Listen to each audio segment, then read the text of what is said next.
अस्सलाम वालेकुम नाज़रीन, मैं हूं आपका मेज़बान सैयद ज़ीशान हैदर और आप देख रहे हैं मेरा यूट्यूब चैनल सदार टेलीमीडिया। इशफाकनामा के 27वें प्रोग्राम के साथ आपकी खिदमत में हाजिर हूं। आइए शुरू करते हैं आज का इशफाकनामा। नाज़रीन, इशफाक अहमद साहब एक ताजर का इंतहाई ईमान अफरोज़ वाक़या बयान करते हैं कि दमिश्क का एक मारूफ और मशहूर ताजर शाम ढले सड़कों पर टहल रहा था। मौसम खुशगवार होने के बावजूद उसका दम घुटा जा रहा था। डॉक्टरों के मुताबिक इसके पास हफ्ता 10 दिन से ज्यादा टाइम नहीं था बचने का। दुनिया की हर आसाइश के होते हुए भी बेबसी का ये आलिम था कि टाइम से पहले ही सब कुछ खत्म होता महसूस हो रहा था। मुल्क के डॉक्टरों ने जवाब दे दिया था। वो मरने के बहुत करीब था। एक नन्ही सी उम्मीद थी कि अमेरिका में इलाज हो सकता है, वो भी तकरीबन दम तोड़ चुकी थी। जब वहां कई महीने टेस्ट करवाने के बावजूद सीनियर तरीन डॉक्टर ने आखिरकार एक दिन आकर नरमी से उसे समझाया कि अब आपके पास ज़्यादा टाइम बिल्कुल नहीं है, लिहाजा मेरा मशवरा है और अक्लमंदी यही होगी कि बाकी का कीमती टाइम आप अपने बीवी बच्चों के साथ गुजारें। बेखबरी के आलम में न जाने कितनी देर टहलता रहा। उसकी सोचों का तसलसल तब टूटा जब टहलते टहलते वो एक तंग से बेरौनक पुल पर पहुंच चुका था। सड़क पार दूसरी तरफ स्ट्रीट लाइट के नीचे एक खातून खड़ी किसी आदमी से गुफ्तगू कर रही थी। औरत इस मर्द की मिन्नतें कर रही थी कि घर में बच्चों को खिलाने के लिए कुछ भी नहीं है, मुझे कुछ खाने को दिया जाए, किराया देने की भी सकत नहीं है, इसलिए उन्हें ज़बरदस्ती घर से ना निकाला जाए।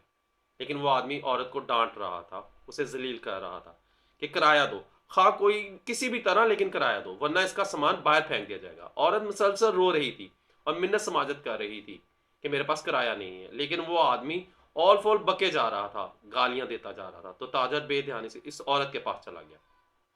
दरअसल मैंने अभी गुजरे हुए तमाम इस आदमी के साथ तुम्हारी गुफ्तगू सुनी। मुझे बताओ मेरी बहन, तुम्हारा क्या मसला है? दिलों का हाल तो अल्लाह जानता है। बहन, मुझे बताओ क्या बात है? बोली, भाई साहब मैं एक बेवा खातून हूँ, मेरे छोटे छोटे बच्चे हैं, शौहर को फौत हुए साल होने को है। शुरू में तो पड़ोसी रिश्तेदार कुछ मदद वगैरह कर देते थे, फिर आहिस्ता आहिस्ता सब ने हाथ पीछे खींच लिया। घर में राशन नाम की कोई चीज़ नहीं है। मालिक मकान का सबर भी तकरीबन ख़त्म हो गया है। उसने कल शाम तक की मुझे आखिरी मोहलत दी है कि अगर किराया ना दिया तो सामान समेत घर से बाहर निकाल देगा। मेरे पास और कोई चारा नहीं है, मैं अपने बच्चे लेकर कहाँ जाऊंगी? ये कहते हुए उसकी आवाज़ बैठ गई। उसने भी जल्दी से दूसरी तरफ मुड़कर बहाने से अपने आंसू साफ किए। फिर मुड़कर जल्दी से बोला, बस बस ठीक है बहन, कोई बात नहीं। और अपनी जेबों में हाथ डाले तो पता चला कि जेबों में जो रकम है वो ना होने के बराबर है, क्योंकि जिस आलम में वो बाहर सड़क पे निकला था इसे तो होश ही नहीं था। उसने खातून से कहा, फिलहाल ये रकम अपने पास रखो और मुझे अपने घर का एड्रेस बताओ, और फिक्र करने की कोई ज़रूरत नहीं है। अपने घर जाओ, इंशाल्लाह अल्लाह ने चाहा तो सब ठीक हो जाएगा। खातून बेयकीनी के अंदाज में उसकी तरफ देख रही थी, जैसे सोच रही हो कि उस पर भरोसा करे या उस पर भरोसा ना करे। उसने इस औरत से फिर से यकीन दहानी कराई कि तुम जाओ और एड्रेस बता दो बस। उसने आखिरकार एड्रेस बता दिया और फिर एक तरफ को चल पड़ी। थोड़ी देर तक खातून को जाता देखने के बाद वो मुड़ा और वापसी की तरफ तेजी से कदम उठाने लगा। घर पहुंचकर उसने काफी मिकदार में कुछ रकम ली और ड्राइवर को बड़ी वैन निकालने को कहा। फिर खुद ड्राइव करते हुए शहर के 24 घंटे खुले रहने वाले स्टोर से राशन की बड़ी मिकदार वैन में भरी और खातून के बताए हुए एड्रेस पर पहुंचकर इस सारा राशन उसके घर उतार दिया। बाकी की रकम उस खातून को दे दी और उस खातून को कहा सुबह किराएदार से वो खुद बात कर लेगा और किराए का मामला भी निपटा देगा, और इंशाल्लाह हर महीने मखसूस रकम आपके घर तक पहुंचा दी जाएगी। ये कहकर जल्दी से बिना कुछ कहे सुने वापस मुड़ गया।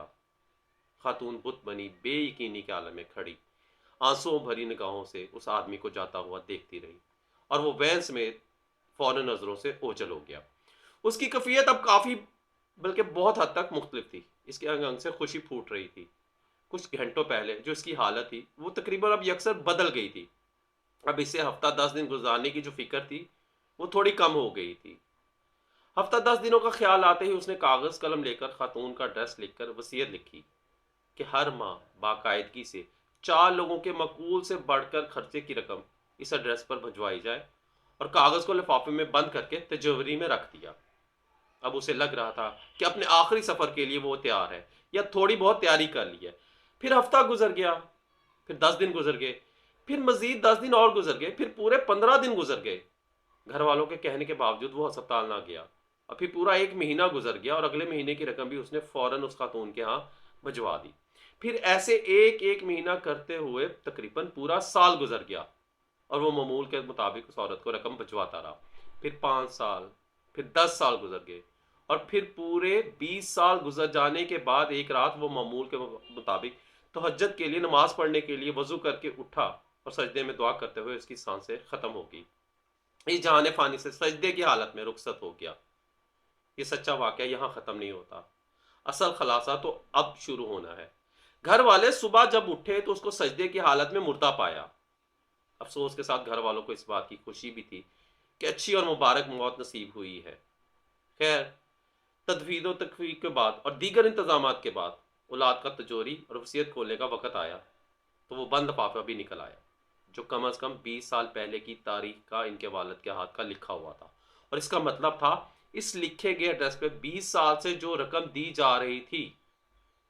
لفافہ پڑھنے کے بعد ان کو پتا چلا کہ والد صاحب کو فوت ہوئے 7 دن ہو گئے، جو کہ تدفین اور رشتہ دار لوگوں کے ملنے ملانے میں نکل گئے، اور وصیت کے مطابق رقم کی ادائیگی کو تقریباً 7 دن لیٹ ہو چکی ہے۔ ان کے گھر والے وہ رقم لے کر وہ لوگ اس ایڈریس پر پہنچے، اور دروازہ کھٹکانے پر خاتون باہر آئی، جو کہ اب 50 سال سے اوپر کی ہو چکی تھی۔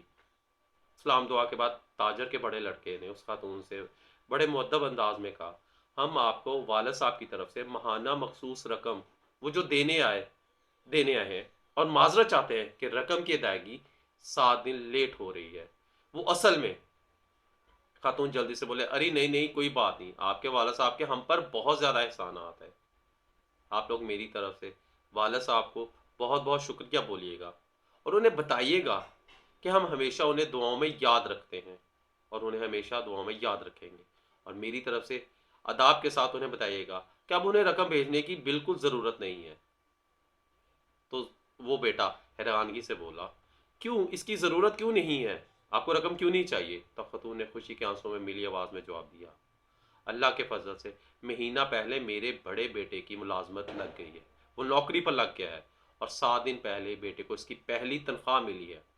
خاتون روانگی میں پتہ نہیں کیا بولتے چلی جا رہی تھی، جبکہ لڑکوں کے کانوں میں خاتون کا یہی جملہ اٹک کر رہ گیا تھا، 7 دن پہلے ہی میرے بیٹے کو اس کی پہلی تنخواہ ملی ہے، اور 7 دن پہلے اس شخص کا انتقال ہوا تھا۔ اشفاق صاحب فرماتے ہیں کہ آپ محمد صلی اللہ علیہ وآلہ وسلم کا فرمان ہے، رازداری میں کیا گیا صدقہ اللہ پاک کے غصے کو بجھاتا ہے۔ یہ واقعہ کسی بھی مرد و زن کے لیے سبق حاصل کرنے کے لیے کافی ہے۔ یہ دنیا فانی ہے، ہم سب نے ایک نہ ایک دن یہاں سے کوچ کر جانا ہے۔ آج اپنے ہاتھ سے کی گئی نیکی، اپنے ہاتھ سے کیا گیا صدقہ ہماری قبر کو ٹھنڈک سے بھر دے گا، اور روشنیوں کے منار کھڑے ہو جائیں گے۔ تو ناظرین، یہ تھا ہمارا آج کا پروگرام، امید ہے آپ کو پسند آیا ہوگا۔ اگلے پروگرام تک کے لیے اجازت دیجیے، اللہ حافظ۔